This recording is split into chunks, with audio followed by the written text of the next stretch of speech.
Welcome viewers.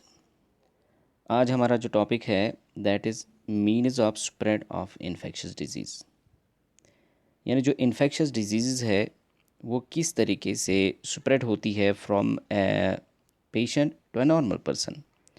So based on their method, जो infectious disease है they have been classified into 5 categories. उनमें first जो category आती है that is called the airborne disease. ये airborne disease जो होती है, इन्हें डिफ़ाइन करने के लिए हम इन्हें डिफ़ाइन करेंगे those disease which are being transferred from infected person to a normal person through air are called airborne diseases. Example common cold, pneumonia, tuberculosis, corona extra. So ऐसी डिजीज़ जो एक पेशेंट से एक नॉर्मल पर्सन को infect करती है but through आयर, उन्हें हम एयरबोर्न डिजीज़ कहते हैं। अभी कैसे ट्रांसफ़र हो जाती है? फॉर एग्जांपल अगर एक पेशेंट है, वो कॉमन कोल्ड से सफ़र कर रहा है, निमोनिया से सफ़र कर रहा है और ही सफ़रिंग फ्रॉम कोरोना। अगर एक नॉर्मल पर्सन उसके बिल्कुल कांटेक्ट में आ जाता है, उसके नज़दीक आ जाता है, वो खांसता है, छींकता है, तो उसके खांसने या छींकने से लंग्स से जो ड्रॉपलेट्स निकल आते हैं उसके साथ वायरस भी निकल आते हैं जो कुछ टाइम के लिए सस्पेंड रहते हैं इन एयर में। तो अगर जो नॉर्मल पर्सन है उसके नज़दीक है, वो नॉर्मल पर्सन इन ड्रॉपलेट्स को इनहेल करता है, these virus are being transferred into the lungs और इनटू द रेस्पिरेटरी ट्रैक्ट। जो रेस्पिरेटरी ट्रैक होता है वहाँ तक ये ट्रांसफ़र हो जाते हैं, देन ये डिज़ीज़ उसे भी इन्फेक्ट करेगी और such diseases are called airborne diseases. Second जो टाइप है इन डिजीज़ का that are called waterborne diseases. Those diseases which spread through water are called waterborne diseases. Example cholera, diarrhea, etc. वो सारी डिजीज़ जो वाटर के थ्रू स्प्रेड होती है from a patient to a normal person are called waterborne disease. तो इनमें cholera आता है, डायरिया आता है।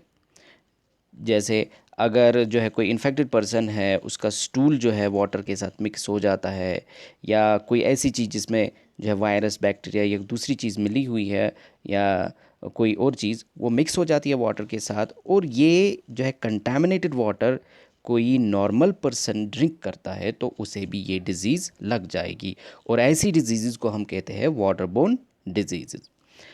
Next is the sexually transmitted disease. तो जो सेक्चुअली ट्रांसमिटेड डिजीज़ होती है, those disease which are transferred by sexual contact are called sexually transmitted disease. Example AIDS. तो कई सारी ऐसी डिजीज़ होती है जो ट्रांसफ़र होती है from a person to another person, यानी from patient to a normal person through sexual contact. तो उन्हें हम सेक्चुअली ट्रांसमिटेड डिजीज़ कहते हैं और एसटीडीज़ कहते हैं। तो इनमें एग्जांपल है एड्स है, साइफिलिस है, these are the sexually transmitted disease. Another group of disease जो है that are the disease spread by vectors. अब ऐसी डिजीज़ होती है जिन्हें कोई ऑर्गेनिज्म कैरी करता है from one person to another person. Such disease जो है ये एयर से या वाटर से ट्रांसफ़र नहीं होती है, these are transferred by animal. यानी many animals may carry the infected agents such as viruses, bacteria, etc. from a sick person to a normal potential host. These animals are called vectors. यानी कई सारे ऐसे animals हैं जिनमें insects भी आते हैं, ये डिज़ीज़ को या डिज़ीज़ कॉजिंग एजेंट को, जिनमें वायरस हो सकता है, बैक्टीरिया हो सकता है, एम्यूबा हो सकता है, उसे ट्रांसफ़र करता है एक पेशेंट से टू ए हेल्दी पर्सन। ऐसे एनिमल्स को वेक्टर कहते हैं।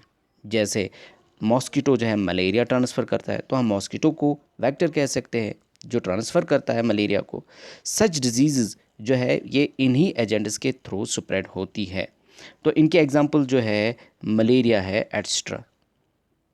सो आई होप कि आपको ये लेक्चर समझ आया होगा। Thank you.